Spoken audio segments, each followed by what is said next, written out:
Existen diversas definiciones de lo que es una célula, pero para el caso de Misión Cristiana Elim, una célula se define como un grupo de entre 3 a 15 personas que se reúnen semanalmente fuera del edificio de la iglesia con el propósito de edificarse, tener comunión y evangelizar. Un grupo que está comprometido con la iglesia local y que hace discípulos con el propósito de que estos a su vez puedan generar nuevos discípulos. Elim no nació como una iglesia celular, sino que nació como una iglesia tradicional y su forma de evangelización era de persona a persona, pero quizás lo que le daba más impulso al tema del evangelismo eran actividades de jóvenes, que eran muy variadas, como por ejemplo ir a lugares concurridos como canchas de fútbol. En esa época todavía estaba en funcionamiento el aeropuerto de Ilopango y era un lugar donde, como igual que hoy, se congregaba mucha gente. Entonces llegábamos a evangelizar también en los mercados, en plazas, parques, a veces por los vecindarios. Este fue un trabajo que se realizó durante 9 años, porque desde que nace la misión en 1977 continuó hasta el año de 1986. Ese esfuerzo evangelizador yo creo que tuvo sus resultados, porque la iglesia pasa de 4 familias, o más bien 4 parejas y una persona soltera con lo que nace Elim, a convertirse en una iglesia de aproximadamente unos 3,000 miembros. Y aunque en ese momento ya eso significaba ser la iglesia más numerosa del Salvador, aunque nosotros no lo sabíamos, pero el deseo de querer crecer más y la fe de que se podía ir todavía mucho más allá es lo que impulsa a buscar maneras, porque al llegar a los 3,000 miembros la iglesia entra como en una especie de estancamiento por algún tiempo. Era como un techo que se había alcanzado y que no se pasaba de ahí. Desde el año de 1982, 1983, ya habían comenzado a llegar al país los libros del Pastor Cho, los primeros que fueron traducidos al español.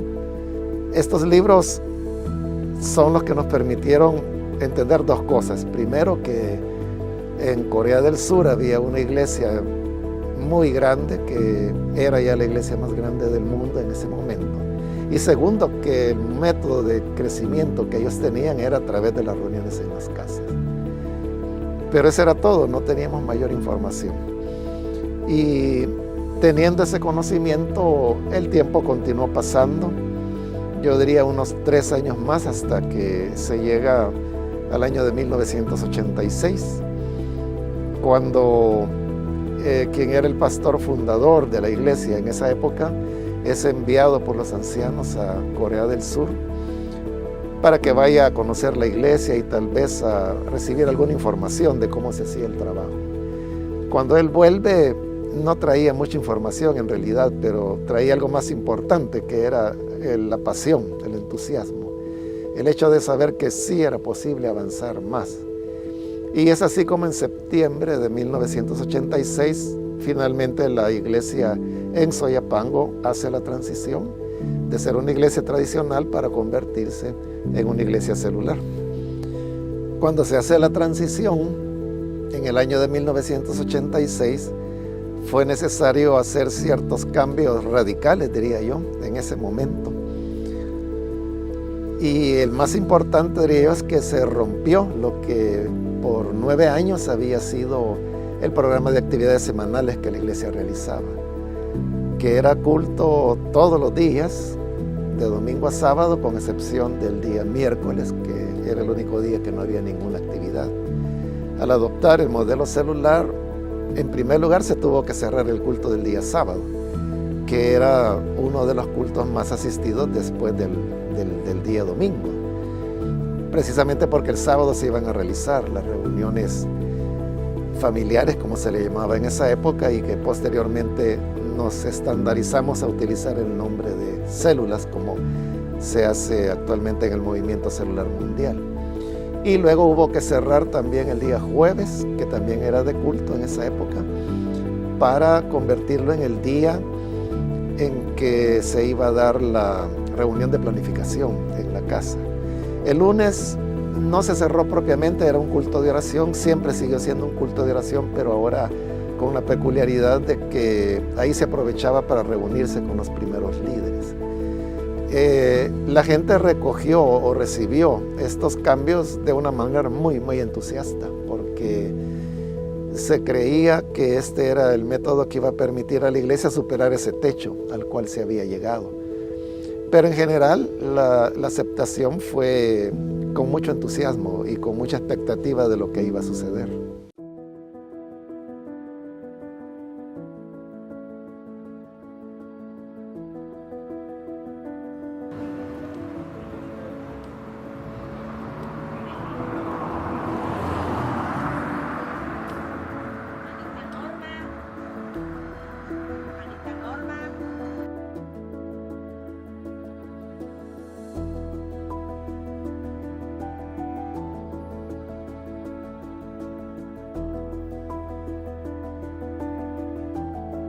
Yo me llamo Alma Luz Silva, viuda de Morales. En el 88 empecé a ir a la ELIN. Mi hija empezó de líder. Ahí me motivé yo, porque ella me dijo, mamá, yo voy a ser líder, me dijo. Y le dieron reunión aquí en la colonia esta, que todavía no era colonia así de casa, sino que era de lámina, en la Trujillo. Allí fue líder mi hija, en la Trujillo, y yo iba con ella. Entonces ahí me motivé. Y por cierto que la anfitriona de mi hija era la mamá del que es ahora supervisor, el hermano Cifredo. Ese hermano Cifredo está bien chiquito. Y yo me quedé impactada, qué lindo, decía. Cuando el hermano Waldemar me dijo, mire hermana, ¿y usted le quedaría bien ser líder? Para ella su hija es líder. Sí, le digo, a mí me gustaría, a mí me gusta porque yo las veo como cuidan, le digo yo, al pueblo y están atentas a todo lo que pasa. Esa es la labor de una líder, cuidar al pueblo, me dijo, y atender cualquier problema que hay. Y empecé de líder en el 94, hermano. 29 años de ser líder yo, sí.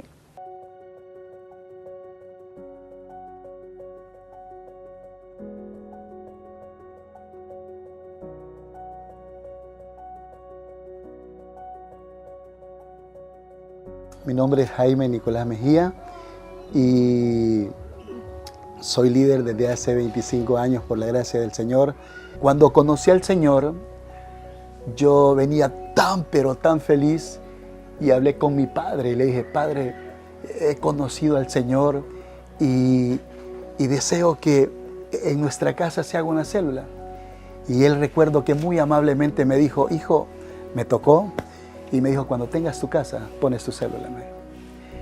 Y eso marcó mi corazón. Pero había una promesa en la Escritura de que decía, cree en el Señor Jesucristo y serás salvo tú y tu casa.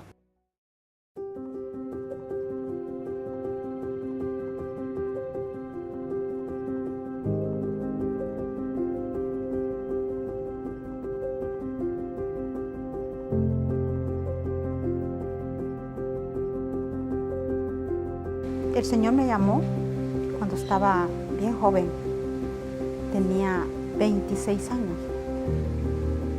Entonces, la experiencia que tuve con el Señor fue bien bonita porque desde el momento que Él me llamó, yo sentí un cambio. Pero en eso las circunstancias de la vida hicieron de que yo me cambiara acá donde vivo hoy, ¿vea? Ahí empezó a visitarme una líder, que hasta la vez yo la recuerdo mucho, y yo le digo a cualquiera, Dios mío, si de esas mujeres vivieran todavía, no estuviéramos así, ¿va? Porque una mujer dada, bien dada, joven, soltera, y ella llegó a visitarme, a invitarme a las células, y así fue como ella, pues, me empezó a llevar a la iglesia. Así fue como yo conocí la iglesia Elim. Son varios componentes los que son claves para poder hablar propiamente de un sistema celular. Uno de ellos es que la actividad central de la iglesia son las células. Alguien ha dicho repetidas veces de que las células es la columna vertebral de la iglesia, es decir, es lo que sostiene, lo que da apoyo a la iglesia. En segundo lugar, el hecho de tener una ruta de capacitación a través de la cual las personas son capacitadas para convertirse en nuevos líderes de célula. Otro componente importante es el de la oración, que es una de las características de las iglesias celulares. Y otro elemento fundamental del sistema celular es que el pastor delega, o sea, no es él quien absorbe y monopoliza todo el trabajo, sino que lo comparte con otros miembros de la iglesia para que se cumpla lo que dice Efesios capítulo 4, cuando habla que el propósito de los ministros es capacitar a otros para la obra del ministerio, es decir, ayudarles para que hagan la obra del ministerio. En una iglesia celular, cada miembro tiene funciones diferentes. Lo que más hay en una iglesia celular es trabajo. Se necesita el involucramiento de todos. En el caso del pastor, el elemento fundamental es que tiene que tener una voluntad de compartir el ministerio, de delegarlo a otras personas. Tareas que muchas veces son de carácter pastoral son asignadas a miembros. Por supuesto, es un acto de confianza que uno le entrega prácticamente el cuidado de una parte de la congregación a un líder o lideresa para que cuide de ellos y para que los anime en el alcance de la gran comisión. Entonces esa es la tarea fundamental del pastor, pero también tiene otras, como por ejemplo el establecer la meta, el poder tener la visión de hacia dónde va la iglesia, el poder estar proveyendo a los miembros de la iglesia de una continua capacitación para el trabajo, el poder diseñar estrategias que van a contribuir al reforzamiento del trabajo celular. Luego viene lo que son los pastores de zona. Esto depende pues de qué tan grande pueda ser una iglesia. En una iglesia numerosa hay pastores de zona. Estos son ya hermanos que están delegados para una zona geográfica específica, donde él tiene que trazar estrategias de conquista, de avance, de evangelización y de cuidado de las personas que están bajo la zona. Luego vienen ya los supervisores, que son los que dependen del pastor de zona. El supervisor es una persona que alienta a los líderes y a las lideresas, les acompaña, les anima, les reta a poder alcanzar un nuevo nivel donde las personas quizás creen que no pueden llegar, pero el supervisor, como un buen entrenador, sabe hasta dónde levantar la vara, porque sabe que esa persona es capaz de poder saltar a esa altura. Luego, después de los supervisores, viene ya lo que son los líderes o lideresas, que son los que se encargan de la reunión pequeña en la casa y que deben fomentar los tres componentes que hemos mencionado, que es la edificación, la comunión entre los hermanos y el evangelismo.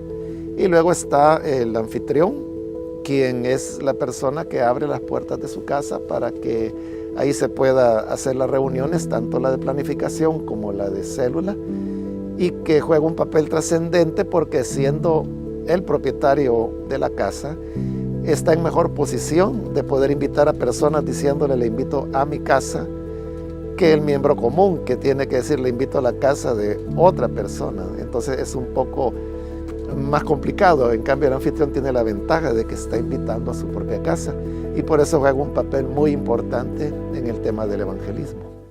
Cuando el pueblo del Señor alaba a Dios, suceden cosas maravillosas, hay sanidad.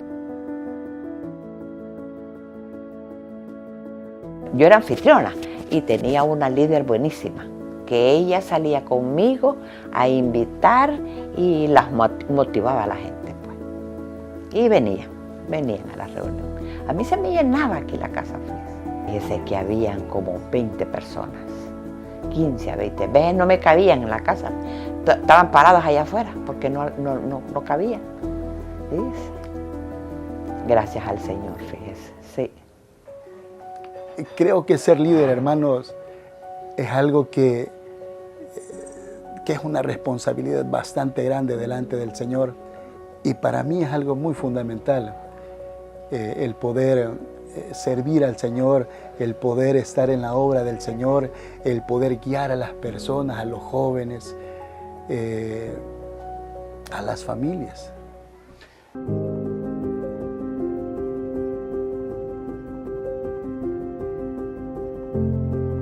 Después de que empecé ya a ser líder, ya sí, verdad que antes no ponían líderes y estos no habían recibido el bautizo del Espíritu Santo. Entonces, pero igual a mí, como le digo, esa líder me tiró así al agua, ¿verdad? Sin poder nadar, pero luego continuamos. Ella me movió para otra célula, para más arriba, y ya fue aquel deseo en mí de trabajar al Señor y ganar las almas para el Señor. La importancia de que los miembros de la iglesia sean parte de una célula es que es la única manera de poder crecer dentro del Evangelio, porque es la puesta en práctica de todas las enseñanzas que se reciben. Es en la célula donde se desarrolla la labor del discipulado y por lo tanto solo podemos crecer como discípulos de Cristo siendo parte de un núcleo más pequeño, de un grupo más pequeño como es la célula. Esto cobra mayor relevancia cuando estamos hablando de una iglesia muy numerosa como es Elim, donde hay tantas personas que incluso se puede caer en el anonimato. Pero este anonimato se rompe cuando las personas asisten a los grupos pequeños en las casas. A través de Jesús nosotros podemos tener perdón. A través de Jesús nosotros podemos tener esperanza. Me causa tanta satisfacción al ver a las familias transformadas, al ver a las familias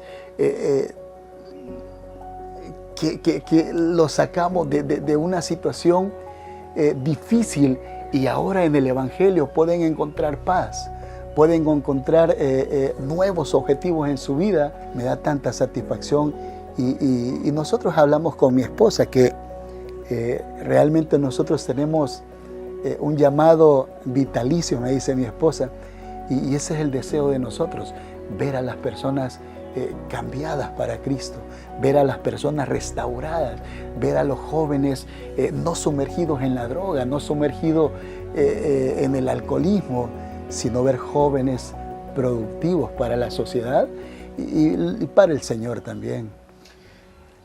Cuando hay necesidad en la célula, yo me acerco a supervisor,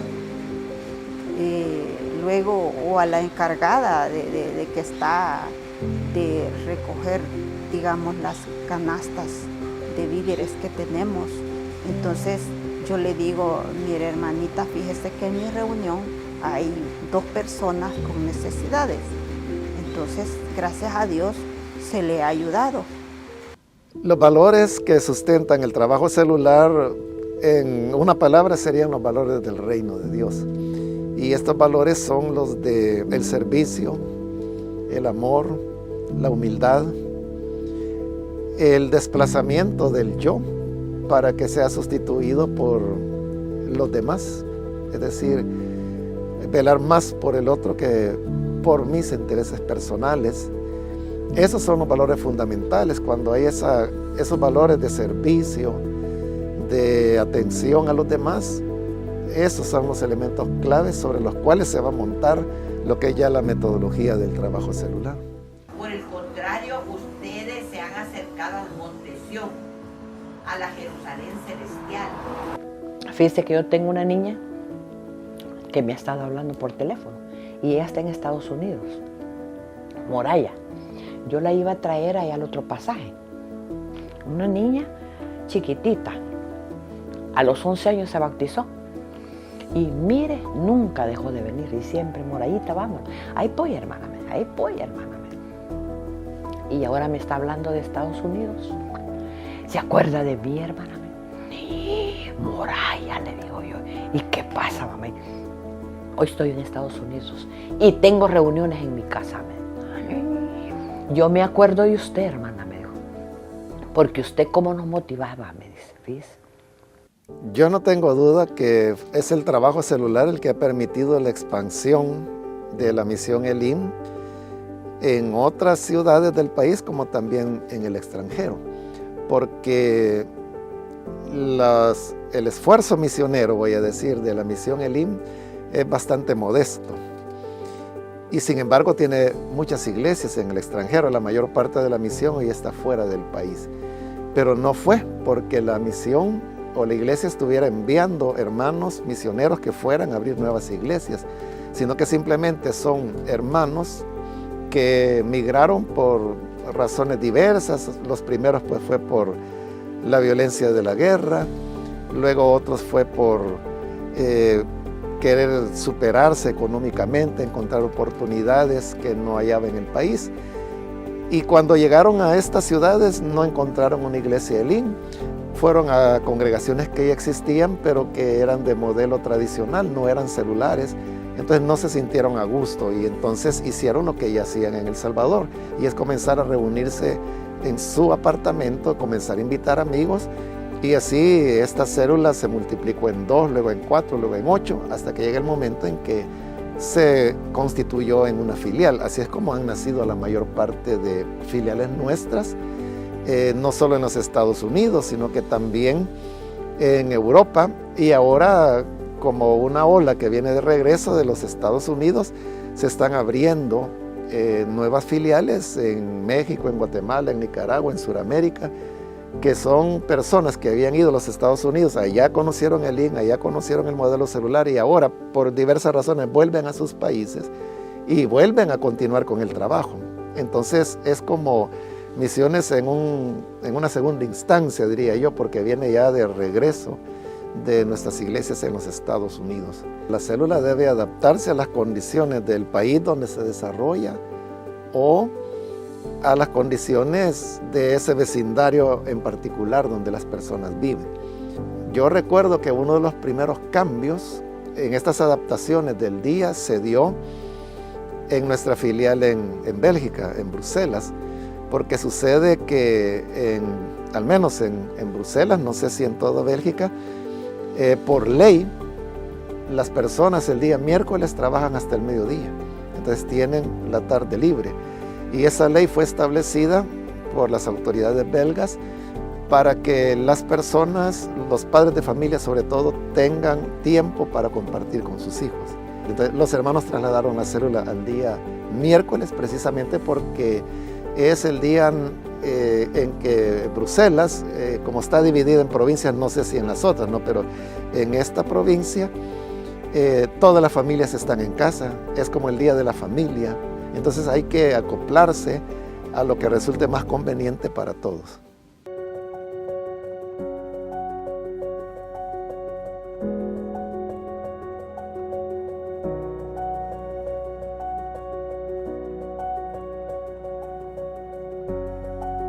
Mi estrategia hasta tal punto es que comprometer a la gente desde el domingo, desde el lunes, mira, el jueves la célula, el jueves la célula. Y es ahí cuando se compromete a la gente y ya las tengo acá. La razón por la cual las células tienen metas es porque los líderes necesitan tener claridad de a dónde tienen que llegar y cuándo deben llegar ahí. El pastor Cho, que es el generador, diríamos, del movimiento celular moderno, él decía que si no le daba metas a sus líderes, estos se reunían únicamente para convivir, porque no tenían a dónde ir. Pero cuando se les dan metas, entonces ellos ya saben a dónde deben dirigirse y qué es lo que deben alcanzar. Esa es la razón de dar metas a cada líder, para que tenga un lugar a dónde ir, a dónde enfocar su esfuerzo. Las personas prácticamente tocadas por el Señor, y yo hago el llamado y dice uno, yo quiero aceptar a Cristo, jóvenes preadolescentes, y yo le digo yo a otro, ¿y tú quieres aceptar a Cristo? Sí, me dice. Bueno, ese día tuvimos esas 2 conversiones preadolescentes y dos niños. Y fueron esa vez cuatro personas ese día. Es que es tan lindo que no es que uno lo hace, no lo hace. Uno solo, y entonces aquello, sí. ¿Verdad? Entonces fueron así esas conversaciones.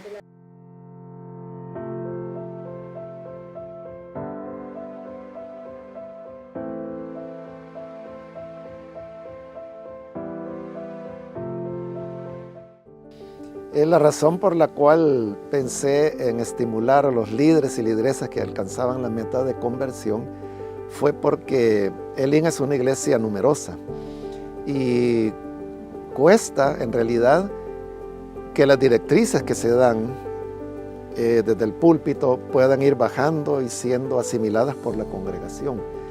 Esto toma años, en realidad toma años que la gente se haga consciente de lo que se quiere transmitir. Hay que estarlo repitiendo y repitiendo y repitiendo y repitiendo. Cuando terminó la pandemia y fue posible reanudar el trabajo celular, el énfasis que le dimos en el primer año de trabajo fue el del discipulado, porque habíamos tenido mucha pérdida de líderes, de diáconos, de diaconisas, de supervisores, de supervisoras. Entonces dijimos, lo que está fallando es el tema del discipulado. Entonces nos enfocamos en el discipulado y en rescatar, diríamos, a aquellos que se habían alejado. Pasó un año y entonces al año siguiente dijimos, bueno, los que se podían rescatar ya fueron rescatados. Hoy enfoquémonos ya no en los que no están, sino que en los que vamos a ganar para Cristo. Entonces el primer año fue un enfoque en el evangelismo, donde el crecimiento fue muy modesto, diría yo. Entonces vi la necesidad de poder reforzar el tema de que en lo que nos estamos enfocando es en el evangelismo.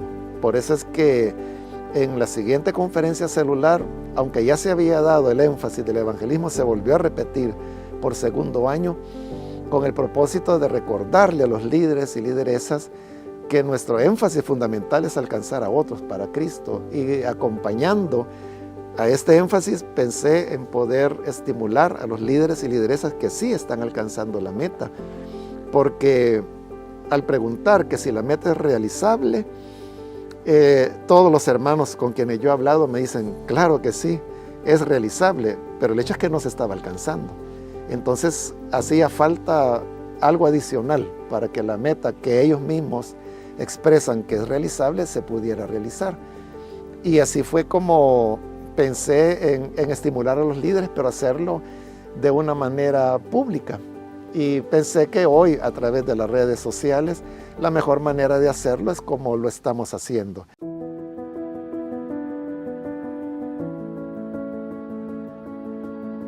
Yo nunca me imaginé que iba a llegar, pues, por mi edad, pues, porque acuérdese que yo ya estoy, vea, bien mayorcita, pero para mí ha sido un gran privilegio.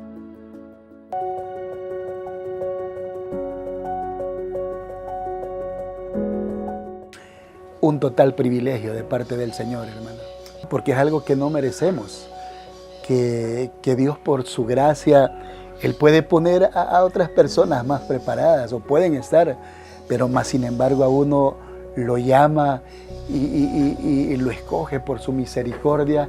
Entonces sí puedo aclarar, hermano, que es un total privilegio el poder ser parte de la obra de Dios. Pues para mí, no crea que me siento, ay, te voy a sacar el pecho. No me siento así. Yo le digo al Señor que es Él quien lo ha hecho. Yo solo me puedo gozar de las experiencias que tengo con el Señor. Es lo único. De ahí lo demás lo ha hecho Él. Entonces, yo cuando me hermana, no crea, no, yo me siento, ay, verdad. Ser líder es para toda la vida, es una cuestión vitalicia. Porque ser líder no es otra cosa más que compartir el evangelio con las personas que todavía no lo conocen. Y eso no es algo que el cristiano deba hacer solo por una temporada, solo sus primeros meses o años en el evangelio, No es mientras soy joven, no es mientras soy soltero, no es mientras no tengo hijos, no es para los ancianos, es para toda la vida. El hecho de ser testigo de Cristo